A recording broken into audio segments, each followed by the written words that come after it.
Alright, so today's topic is going to be a Smash Brothers topic, not going to be something that is a constant theme, but we're going to do a little bit of it. As you can see by the title of the video, we're going to be cutting down the roster day. So most of the Smash stuff I see all over Twitter are just people talking about, yo, who should we add for the next DLC? And that's just kind of how Smash Brothers is. Like, anybody can get in at this point, so everybody's just like, oh, who's going to be the next character? Well, today, I'm going to, instead of that, decide to cut the roster down, and for the most part it's because most of the other Smash interactions I see on Twitter that's not involving new characters is people complaining about characters already in the game. So you know what, we might as well cut it down because I think this makes for some interesting discussion, and I'd like to see how other people would do it too, so feel free to comment, do your own takes and everything. I think this would be a cool discussion to get going. So in my opinion, with Smash, I have a philosophy, I suppose. I think that personally all the good characters are already in. Now everybody's gonna have these niche characters that they have that they're attached to that they think would be great in Smash Brothers, but as far as universally agreed on characters that would be in the game, I think for the most part all of them are in already. And also, I want to say secondly that more characters doesn't necessarily make for a better game. I know that some people would be upset if their character was taken out, but overall, I don't think that necessarily would make the game worse overall, especially since you can balance better, generally with 30 characters. Now, I'm not saying that Ultimate's balance is bad or anything, but in general, it would make it easier, I suppose. So, if I had to cut down the Smash roster and make the best game possible with 30 characters, what would I do and how would I do it? So, I'm just going to go through this all unscripted, figure out what I would do, what my gut reaction is on everything. I'm going to try to speed through all the characters pretty quickly because I don't want to waste too much time. One thing I will say is that in my methodology will to be a balance between cool characters as well as a rich history with Nintendo, and on top of a rich history, I would say that actual relevance to the modern day is kind of important. I'm not going to take too many one-offs, and I also don't want lame characters because I'm a guy who craves interaction. But, you know, before I get started, let's explain the categories a little bit, and then I'll narrow it down to 30 in a relatively quick manner, because if I take too long explaining everything, this is going to be a 45-minute video. So, to start, we have our tiers right here. Literal locks are characters that you quite literally are not doing Smash Brothers without. That's just how it is. You're not doing Smash Brothers without them. Very probable means that they have a very strong case, in my opinion, to get into the game. So, if that's the case, then they're probably going to be in my roster of 30. Borderline are characters that I'm not entirely sure on, that I'm going to guess. Pretty much I'm guessing that very probable or borderline are the places I'm going to probably be taking the 30 from, making decisions in there. Sorry means I think, no, you know, you're a good character, but for an exclusive roster of 30, you're just not going to make the cut. You can't justify it with only 30 spots, I suppose. Nope means I don't think that you belong in the game really to begin with anyway. And Things is the category for characters that specifically come from... They're only representative in their series. It's almost a questionable entry, and honestly, usually they're campy, make the game worse, and originate from Smash 4, and that's the fun thing where I just throw in characters that I think are just completely random. So, anyway, to start, we have Mario. Mario's a lock, we all know it. Same with Luigi, he's player 2. Mario's the face of Nintendo. Kirby, that's a lock. Sakurai, it's Sakurai's invention, of course he's in. DK, also a literal lock. At this point, you can kind of get the hint that most of the characters from the original Smash Brothers are going to be literal locks. That also goes for Fox, Nintendo icon, I would say. And then Falcon, kind of the face of Smash Brothers, he's going to be a literal lock also. I'm going to stray away with Ness, though. Put him very probable. I don't think that it's necessary that you need Ness in a Smash Brothers game for it to be a hit, honestly. And I'm going to go off on a limb and say that Jigglypuff is just going to go in the nope. And I don't think that Jigglypuff should have been in Smash Brothers. I think she plays lame in every single game that she's in, and I think that it would honestly just be better off without her, because honestly I'm surprised that she got in and we just kind of accept it because she was in the original. Dr. Mario is my melee main, but honestly he's an Echo Fighter. He's a nope, even though he's not technically an Echo Fighter. He's a nope. Alright, so getting into, I guess, a little bit more tricky discussion. We got a lot of the really easy ones out of the way.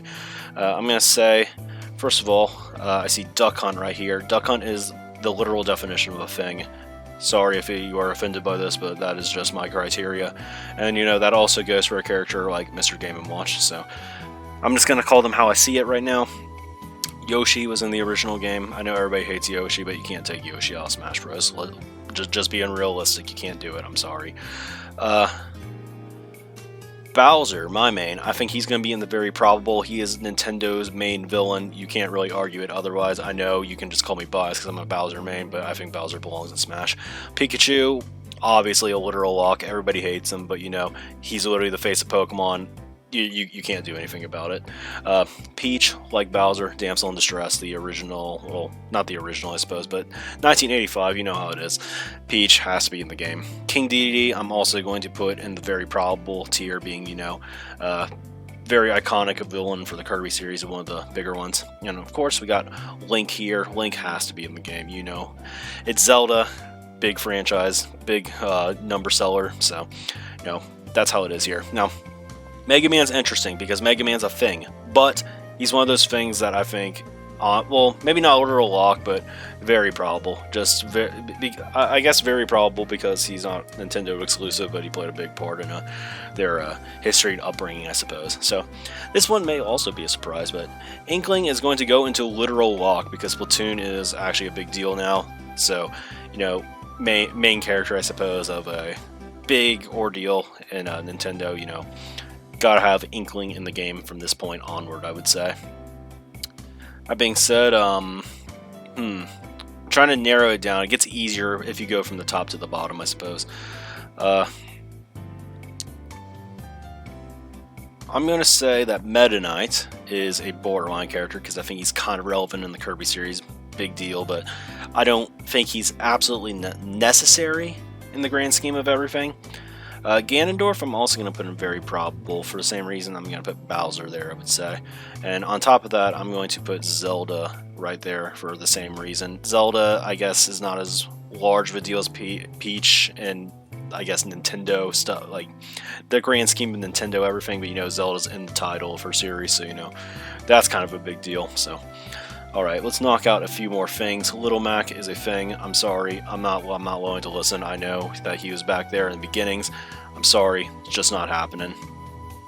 Wii Fit Trainer. I'm sorry, Zedekai. I'm assuming you're watching this. Wii Fit Trainer is a thing, in my opinion. So is Rob. I'm sorry, Mindset, if you're watching this also. Just can't argue with me on this one. I'm irrational. I do not care. And, you know, all the Miis can go there also. I literally do not care. I'm sorry if you are a big Mii fan, but... they are, in my opinion, not going to be there. And while I see it, I see Pac-Man also. I know Pac-Man has some really cool stuff. Sometimes he got the bell and everything, but he's a thing. Alright. Enough irrational stuff out of the way. Let's talk some more stuff. Cloud is very tough for me. I'm going to put him in sorry, though, unfortunately, as it comes from a PlayStation game. I know Final Fantasy originated on the Nintendo systems back in the SNES. I played FF6, liked it a lot, but I feel like there are probably going to be some better representation for RPG characters, namely ones from Fire Emblem, I would say. So that's where I'm standing on him right now. King K. Rool. I'm going to put him in sorry. This is tough. I know he's the main villain of a pretty big franchise, but DK is not Mario. I'm sorry, King K. Rool. Just going to be barely missing the cut. Hero from Dragon Quest. I think this is going to probably be... I don't know. This is borderline or sorry, in my opinion. I'm going to put him in borderline for now, but I have a feeling I may cut him out at the very end. Rosalina. I'm going to drop in the sorry tier. Actually, no, I'm going to do nope tier because I think she's lame. I don't think that she has enough credibility. She had Galaxy, that was about it. That's personally not enough for me. Joker, kind of the same thing as Cloud. Persona 5 is one of the best games I've played recently, but you know, it's one game, I suppose, and not big Nintendo history kind of thing. And I think I'm gonna do the same thing with Snake. You know, the characters that are not really, I guess, synonymous with Nintendo, going to be missing the cut, I would say. No, I hate myself for this one, but I gotta put all more very probable Pikmin first-party Nintendo stuff. He's gotta be in that general area. Ice Climbers is I know they came out in Melee, but they are actually a thing. I actually like Ice Climbers, but you know, this is a very exclusive club. It's not the Melee days anymore. There's a bunch of new characters and stuff that are better suited, so yeah, there's that. Lucas is like Ness, but without the 64 bias, so I'm going to put him in borderline. Mother 3, I think, was a big deal, but, you know, it was also never localized, so, yeah, he goes there. Piranha Plant's getting the nope. Actually not a thing, though, because he's in the Mario series. That's how it works. Okay. Sonic is a thing, but he's also very probable. Just big history, the rivalry with Mario and everything, I would severely change how Sonic and Olimar play. And while I'm at it, Zelda and King Dedede probably also, and Mega Man for that matter. But you can't have the game without them.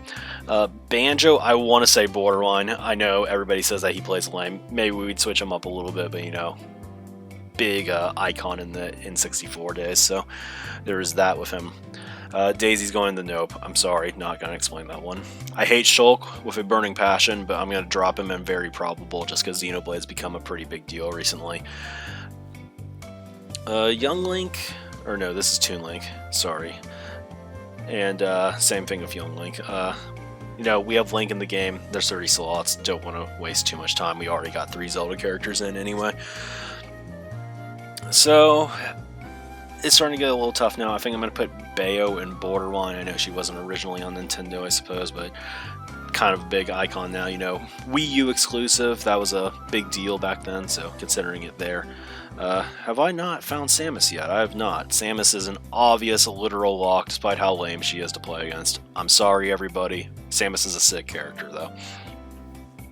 So now it's getting a little bit tough because we have to start choosing some characters from their franchises, I think. Terry, I'm going to put in Sorry, personally. Well, the same reasons seen from there earlier. Simon, I know, was recent, but I'm going to put him in borderline, and as a result, Richter and Sorry, because you can only get one, in my opinion. Moving on to Star Fox. Star Fox is not the biggest franchise, but I'm going to put Falco in borderline just since he's been around since Melee. He had a pretty big impact in Star Fox 64, and Wolf is going to go to the sorry tier. I'm very sorry about that, but I don't think he has enough on the resume. I personally think the Shotos are annoying. I'm going to put Ryu in Sorry and Ken just straight up in Nope. I don't like how they play personally at all, and I don't think of them when I think of Nintendo characters, or really even Smash Bros. For that matter. Dark Samus was a sick character, but this is a Nope. Echo Fighters in general just kind of get the Nope treatment. Bowser Jr., relevant character, but he's getting dropped in Sorry. Just not big enough of a deal, in my opinion. Now, Villager, Animal Crossing is gigantic now. I'm actually putting Villager in literal locks.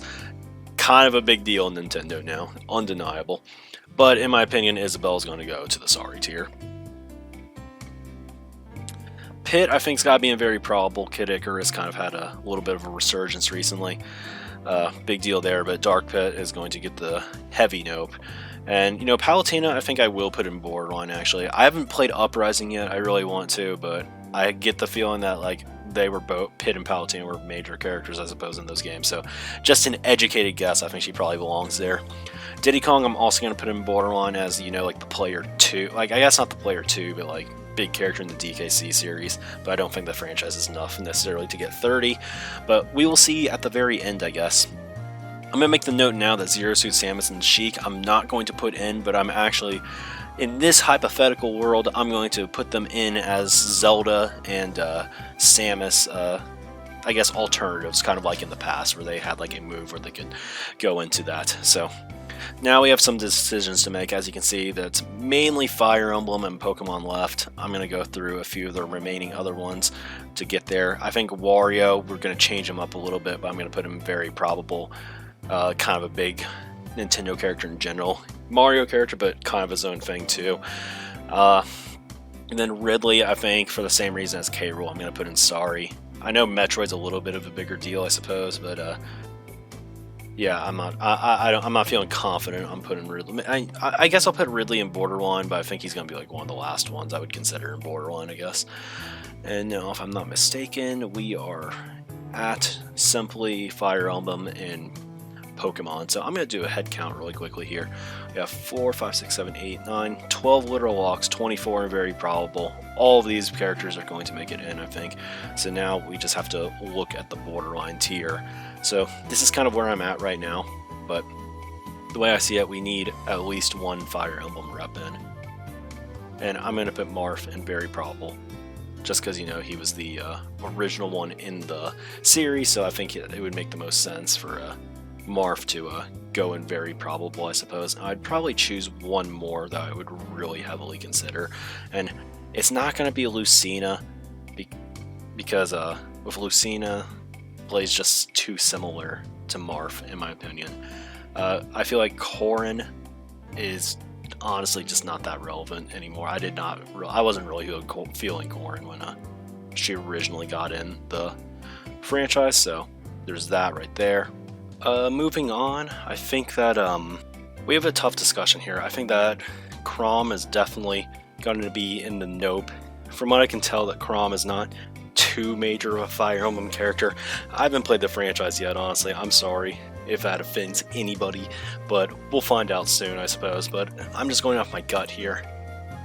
You can feel free to flame in the comments, I suppose. But anyway, if I were gonna choose one other Fire Emblem character, I would say we have to do between Byleth, Roy, and Robin. I think Ike is also going to go in the Sorry. But the decision to make here is like I'm leaning towards Byleth just because of recency. I think, yeah, and everybody was talking talking up Three Houses so much, so I'm kind of leaning towards Byleth, especially over Robin. So I'm gonna put Robin in Sorry. But the thing that really gets me here is like I like Roy's playstyle so much more than Byleth's. So this is kind of a coin flip, but I'm going to put them both in borderline for now. I think I'll choose Roy if it comes down to it, but my gut's also telling me Byleth is like the better choice overall, but it's like my personal playstyle bias that wants Roy to be getting the spot. My opinion, when it comes down to the Pokemon, I feel like you can't make an argument that's like great for any of them. I think Pichu is the only one that kind of gets the sorry, maybe even nope, because you know, Pikachu, or Pichu, my bad, is just very similar to Pikachu, so honestly it does feel like a waste. I know this is a lot of Gen 1 saturation, but I feel like you gotta go with Pokemon Trainer. It's just got the most amount, and Charizard's in there, that's like the second one, but it's like just the most amount of variety and representation in the series. So now we come down to Greninja, Incineroar, Lucario, and Mewtwo to fill out these final 4 slots, and I guess I'm going to put Incineroar in Sorry, because I feel like Greninja is just the more popular starter at that. So I'm going to put Greninja in borderline, and then you really have to choose between Lucario and Mewtwo. But the thing that is really rough here is that I feel like Lucario would be the better choice, but I like how Mewtwo plays more, but then you also feel like there's the Gen 1 saturation. You know, like you feel like you need the Legendary, but I don't know. So I'm just going to put both of them in borderline right now. I think you have to choose one if it comes down to it. But anyway, let's take a look at our count right now. So we got 4, 8, 12, 24, 26, and we have to choose 4 of these characters right here. And this is where it gets tough, I guess. My gut is leaning toward my gut's leaning towards doing one of these Pokemon right here. I think you have to go with Greninja, honestly, which kind of sucks because he's like the one that plays the worst. But I feel like the fans like, and I guess the diversity of it all, it makes the most sense to have Greninja in the game. And then I think you also have to, with how big Fire Emblems come, you have to do one other Fire Emblem character, in my opinion. So here I'm going to put Roy, like I said, because I'm biased, even though I feel like Byleth is the better solution. And then I feel like Ridley and Diddy probably shouldn't be in. Palutena probably not at this point. I really want to leave out Simon because I think he's lame. I really do, but I feel like just as like the representative of Castlevania, he's kind of like the one that you got to get in, I suppose. Just a classic franchise for Nintendo, I guess. And then my gut's also telling me Meta Knight because I'm biased. So up here we have 4, 7, or have 12 as normal. These are the 12 characters, in my opinion, that would be, like, if you're going to reboot the Smash franchise at large, you know, go back to the 12 characters. I think what you do here is you have these 12, maybe Inkling and Villager and the unlockables. I think they're like the new ones that you have to really do. And then these 18 right here, I think, are the ones that you supplement with it. So this is how I would do it. There's a lot of characters in the borderline that I would say are very close, that are pretty much interchangeable, I suppose, with a lot of these characters. But I think this roster, with some changes to how some of these characters work, because, you know, everybody has their own jank and stuff, maybe toning some stuff down, I would definitely want to promote more aggressive play. But this is how I would do it. The top 2 rows, that is my roster of 30. So you know what? If you enjoyed the concept, definitely want to hear everybody else's opinions. I want to see how this would go for everybody. See how it would differ. Maybe some people would have the things that I have in nope or sorry and for sure. Maybe even some things in there. You know? So I'm curious to see how it looks out, or how it turns out for some other people, if anybody else wants to partake in this discussion, I suppose. You know, you can just post tier lists. Maybe I'll make a tweet about this, and maybe some people will. I don't really want to do that though, because it feels like that's just like I don't know. I don't remember the word, but you just like farm the clicks that way. I just feel like it's stupid and stuff, and I don't want to do that personally. So I don't know. Ping you some of your lists though. I'd be curious to see what they look like and maybe argue with some of the bad ones. That wants to include some characters like I don't know. I don't want to say that any characters are bad actually, because I don't really hate any of their character like specifically. But yeah, if you want to like, I guess put Little Mac, I suppose, in the game, you can make a great argument why, and I guess I will just have to listen. But anyway, that's all I have for now. Thanks for watching.